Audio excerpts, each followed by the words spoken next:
நாட்டு மக்கள் எதிர்பார்க்குறாங்க. இது மிகப்பெரிய பிரச்சனை. தமிழ்நாட்டில் ஆயிரக்கணக்கான கோடி மதிப்புள்ள போதைப் பொருள் பிடிபட்டதாக செய்திகள் வந்துள்ளன. பத்திரிகை ஊடகங்களும் தவறான செய்தியை வெளியிட்டீங்களா? நீங்கள் தான் நாட்டு மக்களுக்கு சொல்கிறீங்க. உங்கள் செய்தி வச்சு தான் நான் பேசுகிறேன். திட்டங்கள் செயல்படுறதுனா கம்பேர் பண்ணலாம். ஒரு நாட்டுடைய வளர்ச்சியை ஒப்பிட்டு பார்க்கணும். போதைப் பொருள் ஒப்பிட்டு பார்க்க முடியுமா? முதலமைச்சர் தமிழ்நாடு முழுவதும் சுற்றுப்பயணம் மேற்கொண்டாங்க. தேர்தல் அறிக்கையில் வெளியிட்டார். ஆட்சி பொறுப்பேற்றவுடன் அரசு ஊழியர்கள் வைத்த கோரிக்கை நிறைவேற்றப்படும். பழைய ஓய்வு திட்டத்தை அமுல்படுத்தப்படும். ஆட்சிக்கு வருவதற்கு முன்பு ஒரு நிலைப்பாடு, ஆட்சிக்கு வந்த பிறகு ஒரு இரட்டை வேடம் போட்டு ஒரே கட்சி திமுக கட்சி 3 லட்சம் கோடி கடன் வாங்கிட்டாங்க. என்ன திட்டத்தை கொண்டு வந்தாங்க? நாடாளுமன்றத்தில் வேட்பாளர் நிறுத்துக்கணும். அதுக்கே அவர் உடன்பாடு இல்லைன்னா ஒரு நாட்டுடைய பிரதமராக எப்படி அவர் ஏற்றுக்குவாங்க? அதாவது குற்றச்சாட்டுகள் வந்து யாருனாலும் சொல்லலாம், ஆனா ஆதாரங்கள் இருக்கணும். புள்ளிவிவரங்களின் அடிப்படையில தமிழ்நாடு தான் போதைப் பொருள் தடுப்பு விஷயத்துல வந்து முன்னணி மாநிலமா இருக்கு அப்படின்ற ஒரு விஷயத்தை வந்து குறிப்பிட்டு டிஜிபி பேசியிருக்காரு. அப்புறம் இந்த டிஜிபி தானே கொடுத்த புள்ளி வரும். இந்த புள்ளி வரும் யார் கொடுத்தது? உள்துறைக்கு யார் கொடுத்தது? இதுக்கு யார் பொறுப்பு? முதலமைச்சரும் டிஜிபி தான் பொறுப்பு. இந்த பார்த்தீங்கன்னா மதுவிலக்கு மற்றும் ஆயத்துறை இது முழுக்க முழுக்க காவல்துறை சம்மந்தப்பட்டது. அவள் கொடுக்கப்பட்ட புள்ளி வருத்தப்படி தான் நான் பேசுகிறேன். இது 2020, 2023, 22, 23 நடந்த செய்தி தான் அவர் சொல்லியிருக்கிறாங்க. அதுக்கு பிறகு இந்த கடந்த மாதம் பிப்ரவரி மாதம் மார்ச் மாதத்தில் எவ்வளோ போதைப் பொருள் கண்டுபிடிக்கப்பட்டது என்று உங்கள் ஊடகத்திலையும் பத்திரிகையில் நீங்களே தெளிவுபடுத்தியிருக்கிறீங்க. அப்படி இருக்கும்போது இந்த காவல்துறை முழுமையாக செயல்படாத காரணத்தினால், செயலிழந்த அரசாங்கம் இருந்த காரணத்தினால், நிர்வாக திறமையற்ற பொம்மை முதலமைச்சர் நாட்டை ஆளுகின்ற காரணத்தினால் எங்கே பார்த்தாலும் போதைப் பொருள் விற்பனை. இந்த 2 மாதத்துல மட்டும் அதிகமாக கண்டுபிடிச்சிருக்காங்க. மத்திய போதைப் பொருள் தடுப்பு பிரிவு கண்டுபிடிச்சிருக்காங்க. இந்த மாநில அரசு செயல்படாத காரணத்தினால தானே இன்றைக்கு தமிழ்நாட்டை சேர்ந்த ஒருத்தர் வெளிநாட்டுக்கு 2000 கோடி மதிப்புள்ள போதைப் பொருள் கடத்திருக்கேன்னு கேட்ட செய்தி ஒட்டுமொத்த தமிழ்நாட்டு மக்களுக்கு தலைகுனிப்பு. போதைப் பொருள் சாதாரண விஷயம் இல்லை. இன்றைக்கி இளைஞர்கள், மாணவர்கள் இதில் போதைப் பொருளுக்கு அடிமையாகிட்டால் வாழ்க்கையை சீரழிந்துவிடும். அது இவ்வளவு மோசமான விஷயத்தை இவர்கள் வந்து சர்வசாதாரணமாக எடுத்துக்கிறாங்க. நான் 2.5 ஆண்டு காலமாக தொடர்ந்து பத்திரிகையிலும் ஊடகத்திலையும் இந்த போதைப் பொருள் விஷயத்தை பற்றி பேசிக்கிட்டே இருக்கிறேன். நீங்களும் ஒளிபரப்பிட்டே இருக்கிறீங்க. ஆனால் இந்த அரசாங்கம் எந்த நடவடிக்கை எடுக்கலை. இப்படி நடவடிக்கை எடுக்காத காரணத்தினால தான் கொஞ்சம் கொஞ்சமாக வளர்ந்து இன்றைக்கி போதைப் பொருள் ஆயிரக்கணக்கான கோடிக்கு வெளிநாட்டில் கடத்தப்படுகின்ற சம்பவம் சர்வசாதாரணமாக நடக்குது. இந்த போதைப் பொருள் மாதிரியான விஷயங்கள்ல என்சிபி, டிஆர்ஐ எல்லாம் வந்து நடவடிக்கை எடுத்துக்கிறாங்க. ஆனால் அந்த கஞ்சா மாதிரியான விஷயங்களை பிடிக்கிறது வந்து தமிழ்நாடு காவல்துறை தான் அப்படின்றது டிஜிபி வந்து குறிப்பிட்டு சொல்லியிருக்காரு. ஆபரேஷன் கஞ்சா 2.0 வந்து நாங்கள் ஆமாம், நீங்கள் சொன்னீங்க. இதுக்கு முந்தி இந்த டிஜிபி அழகாக பேசிகிட்டு இருப்பார். ஆனால் சைக்கிளில் போவார் காவல் நிலையத்துக்கு. அதை பத்திரிகையில் அழகாக போட்டு காட்டுவீங்க. நாங்கள் கஷ்டப்பட்டு நிறைய செய்திகளாக சொல்லுவோம். ஆனால் அது சரியே வராது. ஆனால் அப்போ திரு சைலேந்திர பாபு அவர்கள் டிஜிபியாக இருக்கும்போது 2.0, 3.0, 4.0 போட்டுக்கிட்டே ரிட்டையர் ஆகிட்டார். வேறு என்ன ஒரு சாதனை பண்ணார் சொல்லுங்க பார்க்கலாம். இது நான் முழுக்க நாங்கள் சொல்லலை. திராவிட முன்னேற்ற கழக அரசு, இன்றைய முதலமைச்சர், உள்துறை வச்சிருக்கின்ற முதலமைச்சர், காவல்துறை அதிகாரிகள் தயாரித்து கொடுக்கப்பட்ட அந்த குறிப்பின் அடிப்படையில் தான் முதலமைச்சர் இதை கொள்கை விலக்கு குறிப்பை சட்டமன்றத்தில் தாக்கல் செய்திருக்கிறார். அவர் குறிப்பிட்டது 2 ஆண்டுக்கு முந்தைய பள்ளிக்கு அருகில், கல்லூரிக்கு அருகில் 2138 பேர் கஞ்சா விற்றதாக வழக்கு பதிவு செய்யப்பட்டிருக்குது. வழக்கு பதிவு செய்ய கை செய்யணும்ல. அவர் 140 பேர் கை செஞ்சு எஞ்சியூரில் என்ன ஆச்சு? அவர்களாம் வெளியில் இருக்கிற காரணத்தால் இப்படிப்பட்ட போதைப் பொருள் சர்வசாதாரணமாக இன்றைக்கு வெளிநாட்டுக்கு கடத்திட்டு இருக்கிறாங்க. அதுதான் நான் குறிப்பிடுறேன். இந்த ஜாபர் சாதிக்கின்ற அந்த குறிப்பிட்ட நபர் டிஜிபியை பார்த்து தான் நீங்க கூட இப்ப ஆமாம், ஜாபர் சாதி டிஜிபி என்ன விளக்கம் கொடுக்குறாருன்னா, அவர் ஒரு என்ஜிஓ மூலமா வந்தாரு, சிசிடிவி ஸ்பான்சர் பண்றதுக்காண்டி வந்தாரு. ரைட். ஒரு டிஜிபி அவர்கள் உயர்ந்த பதவியில் இருக்கார். 26 வழக்குகள் அவர் மீது இருப்பதாக தகவல். அதை விசாரிக்க வேணும்ல. இவர் எப்படிப்பட்டவர் அப்படின்னு விசாரிக்க வேணும்ல. எல்லா வசதியும் அவர்கிட்ட இருக்குது. ஒரு சாதாரண மனிதன் கிடையாது. அவர் டிஜிபி. ஒருவரை அவர் யார், எப்படிப்பட்டவர் என்பதெல்லாம் விசாரித்து தானே அவரோட பழக வேணும். அது மட்டும் இல்லை, ஒரு தடவை தான் கொடுத்தாரா இல்லை எத்தனை தடவை செஞ்சான்னு யாருக்கு தெரியும்? வெளியில் வந்தது ஒரு தடவை தான். அதுதான் நான் சொல்கிறேன். அதுக்கு விளக்கம் இந்த நாட்டு மக்கள் எதிர்பார்க்குறாங்க. இது மிகப்பெரிய பிரச்சனை. தமிழ்நாட்டில் ஆயிரக்கணக்கான கோடி மதிப்புள்ள போதைப் பொருள் பிடிபட்டதாக செய்திகள் வந்துள்ளன. உடனடியாக கட்சியில் இருக்க திமுக கட்சியுடைய நிர்வாகியாக இருக்கிறார். உடனடியாக திராவிட முன்னேற்ற கழக கட்சி பொதுச் செயலாளர் அவரை அடிப்படையில் நீக்கப்படுகிறார். இப்படி உயர் காவல்துறை அதிகாரி இடத்துலையும் முதலமைச்சர்கிட்ட, விளையாட்டுத்துறை அமைச்சர்கிட்ட, அவர் குடும்ப உறுப்பினர்கள்லாம் இந்த பழக்கம் இருந்ததாக இது செய்தியெல்லாம் வந்திருக்குது. இதுக்கு உண்டான விவரத்தை முதலமைச்சர் தெரிவிக்க வேண்டும் தான் என்னுடைய கருத்து, மக்களுடைய கருத்து. அதுதான். நேற்று டிஜிபி செய்தியாளர் சந்திப்பில் 2000 கோடி ரூபாய் என்று தவறான ஒரு கணக்கீட்டை சொல்றாங்க, தவறான ஒப்பீட்டு கணக்கு சொல்றாங்க. அது முற்றிலும் பத்திரிகை ஊடகம்லாம் தவறான செய்தியை வெளியிட்டீங்களா? 50 கிலோ போதைப் பொருள் அந்த சூடாப்பேட்டில் தான். சரிப்பா, உங்கள் பத்திரிகை ஊடக நம்பர்லாம் இது விசாரிச்சிங்களா இல்லையா? நீங்கள் தான் நாட்டு மக்களுக்கு சொல்கிறீங்க. தப்பான செய்தி வெளியிடுவீங்களா? கேட்குறேன், நீங்கள் தப்பான செய்தி வெளியிட்டீங்களா? உங்கள் செய்தி வச்சு தான் நான் பேசுகிறேன். பத்திரிகை ஊடகம் எல்லா பகுதியிலும் விசாரித்து செய்தியை சேகரித்து உண்மை செய்தி தானே பத்திரிகை வெளியிடுறீங்க. அப்புறம் அவர் பல்வேறு பிரச்சனை வந்த காரணத்தில் அவர் ஏதோ அவருக்கு எந்த பிரச்சனையும் வரக்கூடாது என்பதற்காக இப்படி பதில் சொல்லிடலாம் நான் கருதுறேன். அது என்ன சரியா தவறான்னு தெரியல. மற்ற ஸ்டேட்டோட கம்பேர் பண்ணும்போது போதைப் பொருள் தடுப்பு விஷயத்தில் வந்து தமிழ்நாடு வந்து சிறந்து என்ன அவார்டு கூட வாங்கியிருக்காங்க. ஏங்க இது கம்பேர் பண்ணுற விஷயமா? போதைப் பொருள் கம்பேர் பண்ணுற விஷயமா? ஒரு திட்டங்கள் செயல்படுறதுனா கம்பேர் பண்ணலாம், ஒரு நாட்டுடைய வளர்ச்சி ஒப்பிட்டு பார்க்கலாம். போதைப் பொருள் ஒப்பிட்டு பார்க்க முடியுமா சொல்லுங்க? அப்படி போதைப் பொருள் ஒப்பிட்டு பார்த்தா அந்த அரசு மோசமான அரசு தான். போதைப் பொருள் எப்படி ஒப்பிட்டு பார்க்க முடியும்? இது ஒரு சீரழியக்கூடிய பிரச்சனை அல்லவா? ஒரு மனிதனை சீரழிக்கக்கூடிய போதைப் பொருள் அல்லவா? இதை போய் ஒப்பிட்டு பார்த்துக்கினா அந்த அரசாங்கம் எப்படிப்பட்ட அரசாங்கம் என்பதை நீங்களே உணர்ந்துங்க.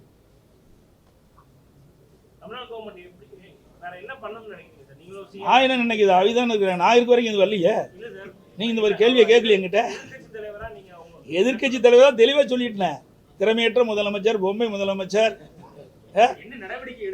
என்னன்னா அவரு தாங்க எடுக்கணும். அவர்கிட்ட தானே அதிகாரம் இருக்குது. மக்கள் அவர்கிட்ட தானே அதிகாரம் கொடுத்துருக்குறாங்க. டிஜிபி அவர்கிட்ட பரிசு பொருள் வாங்குறாரு. முதலமைச்சர்கிட்ட அவர் போய் நெருக்கமாக இருக்காரு. விளையாட்டுத்துறை அமைச்சர் நெருக்கமாக இருக்காரு. அவருடைய குடும்பத்து உறுப்பினர்கிட்ட நெருக்கமாக இருக்கிறாங்க. இப்படி அமைப்பை ஏற்படுத்தி கொண்டு போதைப்பொருள் கடத்தல் ஈடுபட்டுன்னு சொன்னால் அவர்கள் தான் அந்த நடவடிக்கை எடுக்க வேணும். இது மக்களுக்கு பதில் சொல்ல வேண்டிய பொறுப்பில் அவர் இருக்கிறாங்க. அதுதான் மக்கள் கேட்குறாங்க. எதிர்க்கட்சி என்ற முறையில் மக்களுடைய பிரச்சனை நாங்கள் எடுத்து வைக்கிறோம்.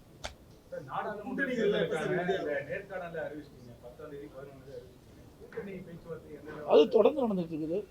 ஏதாவது கூட்டணி பேச்சுவார்த்தை என்பது அனைத்து கூட்டணி கட்சியினுடைய தலைவர்களையும் சந்தித்து அனைவருக்கும் பொதுவான ஒரு உடன்பாடு எடுக்கிறதுக்கு பேச்சுவார்த்தை நடக்கும். தேர்தல் அறிவிப்பு வர்றதுக்குள்ள முடிஞ்சிடும்.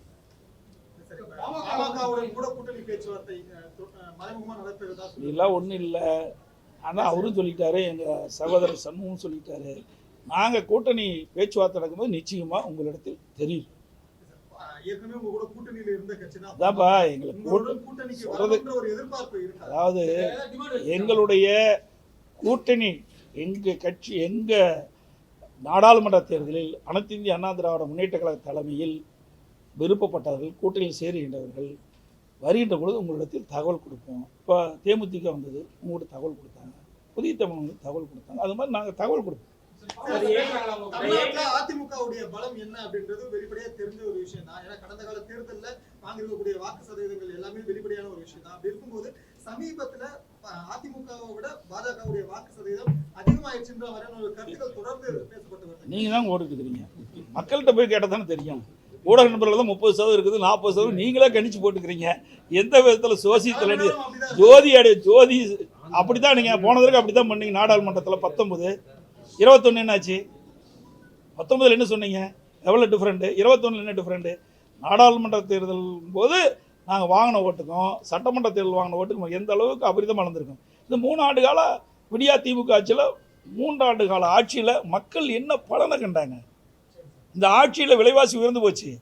நான் தான் ஏற்கனவே சொன்ன மின் கட்டணம் உயர்ந்து போச்சு, சொத்து வரி உயர்ந்து போச்சு, குடிநீர் வரி வந்து, குப்பை வரியும் போட்டாங்க. போடாத வரியே கிடையாது. ஆனால் வரியில்லா பட்ஜெட் மட்டும் சொல்கிறாங்க.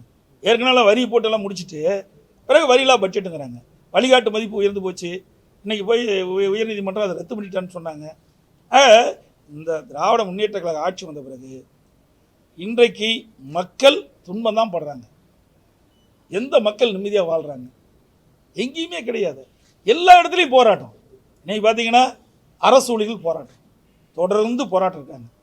பல ஓய்வு வேணும், பல்வேறு கோரிக்கை வச்சு போராட்டாங்க. அதை பற்றி கண்டுக்கவே இல்லை. தேர்தல் நேரத்தில் மிகச்சிறப்பாக சொன்னார். இன்றைய முதலமைச்சர் அன்றைக்கு எதிர்க்கட்சி தலைவர் இருக்கும்போது திராவிட முன்னேற்ற கழக தலைவராகவும் இருந்தார்.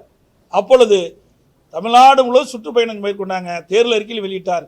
ஆட்சி பொறுப்பேற்றவுடன் அரசு ஊழியர்கள் வைத்த கோரிக்கை நிறைவேற்றப்படும். அதில் முதல் கோரிக்கை பழைய ஓய்வு திட்டத்தை அமுல்படுத்தப்படும். அதான் கேட்குறாங்க. தொடர்ந்து போராட்டம் நடத்துகிறாங்க. ஆட்சிக்கு வருவதற்கு முன்பு ஒரு நிலைப்பாடு, ஆட்சிக்கு வந்த பிறகு ஒரு நிலைப்பாடு. ரெட்டை வேடம் போட்டிட்டு ஒரே கட்சி திமுக கட்சி. அது மட்டும் இல்லாமல் போக்குவரத்து தொழிலாளர்கள் போராட்டம் பண்ணிட்டு இருக்கிறாங்க. அப்புறம் சிறு குறு நடு தொழில் அவர்கள் போராட்டம் பண்ணிட்டு இருக்காங்க. விவசாயிகள் போராட்டம் பண்ணுறாங்க. அத்தனை பேரும் போராட்டம் பண்ணிட்டு இருக்கிற சூழ்நிலை தான் இருக்குது. எப்படி இப்படிப்பட்ட ஆட்சியில் மக்கள் எப்படி ஓட்டு போடுவாங்க? ஓட்டு போடுற மக்களே இன்றைக்கு விரத்தியில் இருக்கிறாங்க. இந்த ஆட்சி எப்போ போகணும் எதிர்நோக்கிட்டு இருக்காங்க. கூட்டணி விஷயத்துல பிஜேபியோட அதிமுக கூட்டணி இல்லைன்றத நீங்க ஏற்கனவே பல முறை தெளிவுபடுத்தீங்க. ஆனா இப்போ வரைக்கும் வந்து அவங்க ஏடிஎம்கே வந்து அப்ரோச் பண்றதாகவும் அதிமுகவுடைய கூட்டணியை சேரதுக்கு பாஜக விரும்புவதாகவும் செய்திகள் வந்து தொடர்ச்சியாக தகவல்லாம் வந்து பரவிட்டு இருக்கு. இது உங்களுடைய கருத்து என்ன சார்? பிஜேபியோட அதாவது ஏற்கனவே 25/9/2023 அன்று இதே தலைமை கழகத்தில் பொன்மனச்செம்மல் புரட்சித்தலைவர் எம்ஜிஆருடைய மாளிகையில் மாவட்ட செயலாளர்கள், தலைமை கழக நிர்வாகிகள், நாடாளுமன்ற உறுப்பினர், சட்டமன்ற உறுப்பினருடைய கூட்டம் நடைபெற்றது. அந்த கூட்டத்தில் எடுக்கப்பட்ட முடிவு, ஏகமனதாக எடுக்கப்பட்ட முடிவு, பாரதிய ஜனதா கட்சி கூட்டணியிலிருந்து அனைத்து இந்திய அண்ணா திராவிட முன்னேற்ற கழகம் விலகிவிட்டது என்று தெளிவு அறிவிச்சிட்டோம். இது அனைத்து இந்திய அண்ணா திராவிட முன்னேற்ற கழக 2 கோடி தொண்டருடைய உணர்வை பிரதிபலிக்கின்ற விதமாக இந்த முடிவு எடுக்கப்பட்டது. அன்றைக்கே சொல்லியாச்சு. அதுக்கு நாங்கள் என்ன செய்யறது? நாங்கள் இப்போ எங்கள் கட்சி பற்றி தான் நாங்கள் பேச முடியும். அதான் சார், எங்கள் கட்சி பற்றி தான் நாங்கள் பேச முடியும். நாங்கள் தெளிவுபடுத்திட்டோம். நீங்கள் தான் திருப்பி கேட்டுட்டு இருக்கிறீங்க. இதை வந்து சில எதிர்கட்சிகள் பயன்படுத்திக்கிறாங்க. நீங்கள் ஊடக நம்பத்திரிகைகள் போல ஏதாவது சொல்கிறீங்களா, உடனே இங்கே இருக்கிற விடியா திமுக முதலமைச்சர் அதுக்கு ஏதோ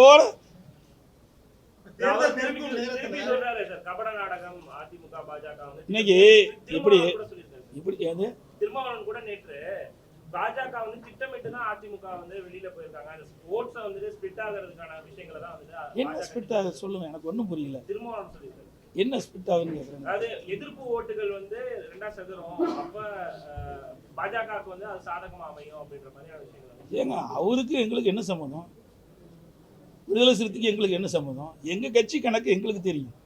அனைத்து இந்திய அண்ணா திராவிட முன்னேற்ற கழகம் இன்றைக்கு நேற்றுக்கு வந்த கட்சி இல்லை. பொன்விழா கண்ட கட்சி, 30 ஆண்டு காலம் ஆட்சி புரிந்த கட்சி.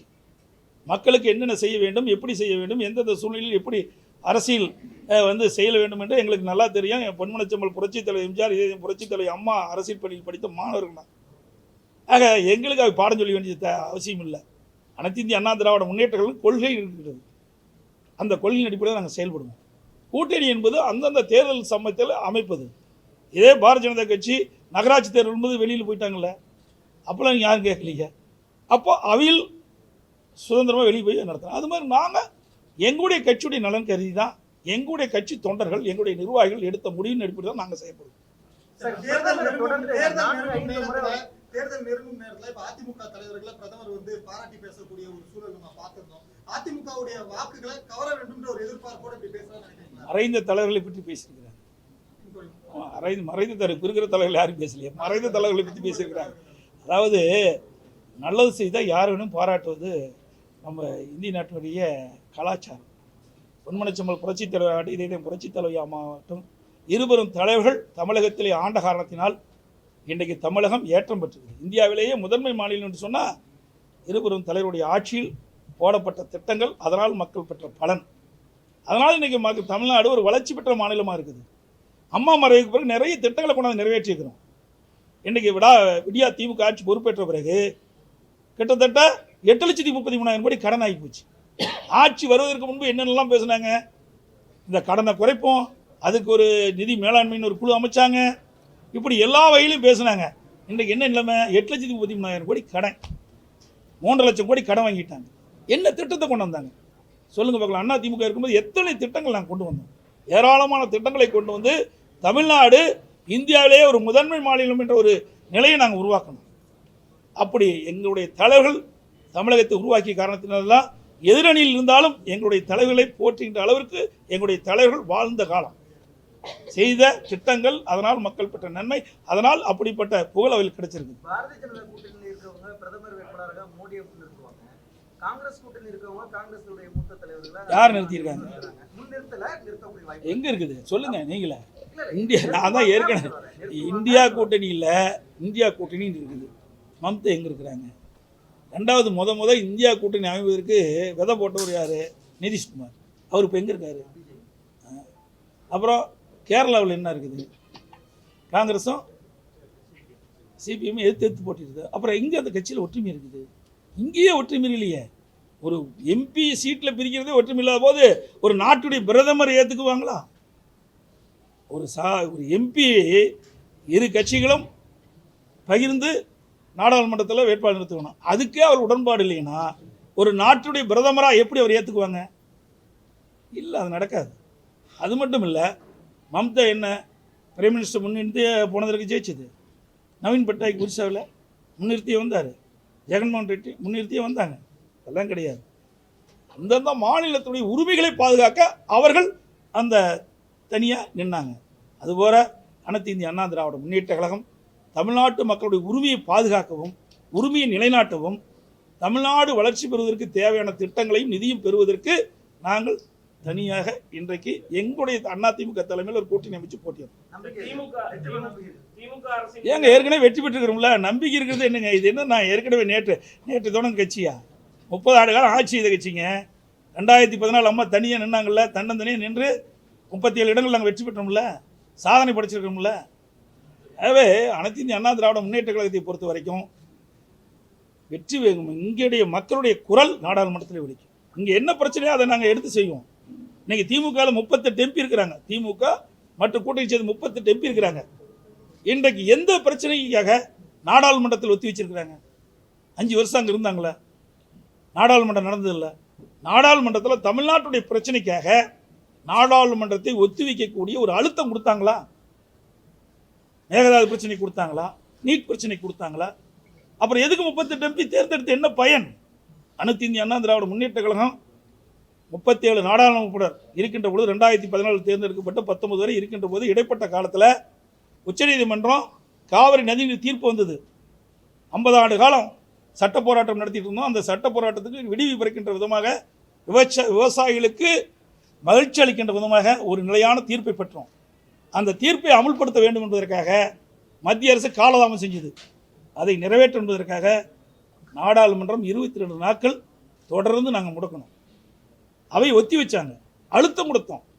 மத்திய அரசுக்கு அழுத்தம் கொடுத்தின் விதைவாக உடனடியாக மத்திய அரசு இன்றைக்கு அந்த காவிரி நதிநீர் பிரச்சனைக்கு தீர்வு காண்பதாங்க காவிரி மேலாண்மை ஆணையம், காவிரி நீர் முறைப்படுத்திக் குழு 2 அமைக்கப்பட்டது. இது அதிமுக வரலாறு. இன்றைக்கு என்ன மேகதாது பிரச்சனை வந்திருக்குதுங்க. நான் ஏற்கனவே தொலைக்காட்சியில் சொன்னேன், பத்திரிகையில் சொன்னேன். அண்மையில் என்னாச்சு?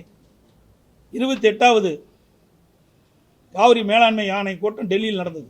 அந்த கூட்டத்தில் தமிழகத்துடைய அதிகாரிகள் கலந்துக்கிட்டாங்க. அப்போ இங்கே ஏதோ ஓட்டெடுப்பு நடந்ததாக பத்திரிகை செய்தியில் வந்திருக்குது. அதில் 4 ஓட்டு நமக்கு கிடச்சிருக்குது, 5 வாக்கு அவியில் கிடச்சிருக்குது. உடனடியாக அங்கே விளக்கம் கேட்டிருக்குது. என்ன, மேகதாது அணை கட்டுவதற்கு கர்நாடக அரசு மத்திய நீர்வள ஆணையத்துக்கு கடிதம் கொடுத்துருக்காங்க. அந்த நீர்வள ஆணையம், மத்திய நீர்வள ஆணையம் நம்முடைய காவிரி மேலாண்மை ஆணையத்துக்கு விளக்கம் கேட்டிருக்கு. அதுதான் இந்த ஓட்டெடுப்புட்டு தீர்மானம் நிறைவேற்றி இன்றைக்கு மத்திய நீர்வள ஆணையத்துக்கு தகவல் அனுப்பிச்சிருக்காங்க. இதை கண்டிக்க வேணும்ல, இதுவரைக்கும் கண்டிக்கலையே. உச்சநீதிமன்றம் போகணும்ல, ஸ்டே வாங்கணும்ல. இதே நிலை அதிமுக ஆட்சி இருக்கும்போது இப்படி ஒரு பிரச்சனை வந்தது. மேகதாதுக்கு விரிவான திட்ட அறிக்கை தயாரிக்கின்ற திட்டத்தை மத்திய அரசாங்கம், அதாவது மத்திய நீர்வள குழுமம் மத்திய காவிரி மேலாண்மை ஆணையத்துக்கு விளக்கம் கேட்டது. உடனடியாக நாங்கள் அவதூறு வழக்கு தொடரணும். உச்சநீதிமன்ற அவதூறு வழக்கு தொடரணும். அது நிலுவையில் இருக்குது. அப்படி ஏதாவது செஞ்சுருக்கிறாங்களா சொல்லுங்க பார்க்கலாம். எதுவுமே கிடையாது. திமுக அரசின் மீதான மக்கள் எதிர்ப்பு மனநிலை மற்றும் அஇஅதிமுகவுக்கு கை கொடுத்து மக்கள் எதை வச்சு வாக்களிக்கிறாங்க? ஒரு அரசாங்கம் வந்தால் மக்களுக்கு நன்மை கிடைக்குன்னு சொல்லி தானே வாக்களிக்கிறாங்க. அது நிறைவேற்றல இந்த அரசில். மக்களுக்கு எந்த நன்மை பெற்றிருக்காங்க? 3 லட்சம் கோடி கடன் வாங்கினதான் மிச்சம். மக்கள் மீது கடனை சுமத்திருக்காங்க. எல்லாத்துக்கும் மேலே தான், நீங்களும் மேலே தான் சுமத்திருக்கிறாங்க. பத்திரிகையாளர் மீது அந்த கடன் வருது. தமிழ்நாட்டில் யாரெல்லாம் வாழ்கிறப்போ அத்தனை பேருக்கு மேலே கடனை சுமத்தி தான் இந்த ஆட்சியினுடைய சாதனை. என்ன திட்டத்தை கொண்டு வந்தாங்க சொல்லுங்க. வரையறுக்க இயலாது. அந்த கடனை யார் கட்டுறது? நாளுக்கு நாள் கடன் அதிகரிச்சுட்டே போகுதுல்ல. நாளுக்கு நாள் கடன் அதிகரிச்சுட்டே போகும்போது இந்த ஆட்சி முடிகிறதுக்குள்ள 10 லட்சம் கோடி தாண்டிடும். 10 லட்சம் கோடி கடன் வந்துட்டா வருஷத்துக்கு 80,000 கோடி வட்டி மட்டும் கட்டணும். அப்புறம் வாங்கின கடனை திருப்பி செலுத்தணும். இதுக்கெல்லாம் எங்கே வருமானம் இருக்குது? வாங்குற கடனை மூலதன செலவு செஞ்சால் பரவாயில்ல, வருவாய் செலவு செய்கிறாங்க. சம்பளம் கொடுக்குறது மற்றதுக்கு செலவு பண்ணுறாங்க. மூலதன செலவு குறைவு.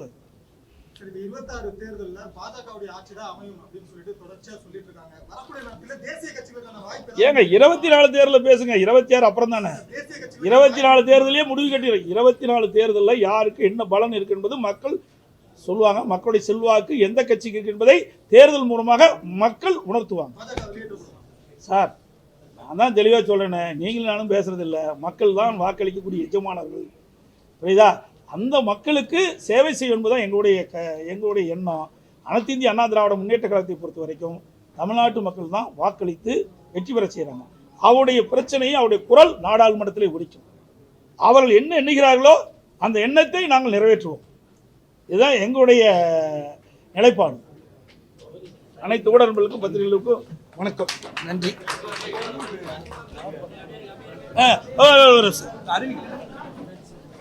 இரண்டாவது,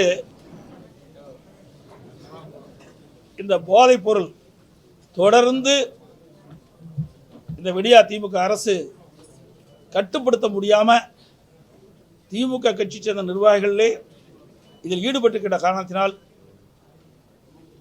இது சட்ட ரீதியாக நடவடிக்கை எடுக்க வேண்டும் என்று மேதக ஆளுநரை விரைவில் சந்தித்து மனு அளிக்க இருக்கிறோம். அது மட்டும் இல்லாமல் இந்த விடியா திமுக அரசு நாங்கள் பலமுறை இந்த போதைப் பொருள் குறித்து சட்டமன்றத்திலும் பேசினோம், ஊடகத்தின் வாயிலாக, பத்திரிகையின் வாயிலாக, அறிக்கையின் வாயிலாக வெளியிட்டும். இதை கட்டுப்படுத்த தவறிய, போதைப் பொருளை கட்டுப்படுத்த தவறிய திமுக அரசை கண்டித்து மனித சங்கிலி போராட்டம் வருகிற 12ஆம் தேதி காலை 10 மணி அளவில் மாநகராட்சி, நகராட்சி, பேரூராட்சியில் தமிழகம் முழுவதும் அதிமுக சார்பாக பொதுமக்கள், இளைஞர்கள் பெரும் அளவில் கலந்து கொள்கின்ற நிலையை நாங்கள் ஏற்படுத்துவோம்.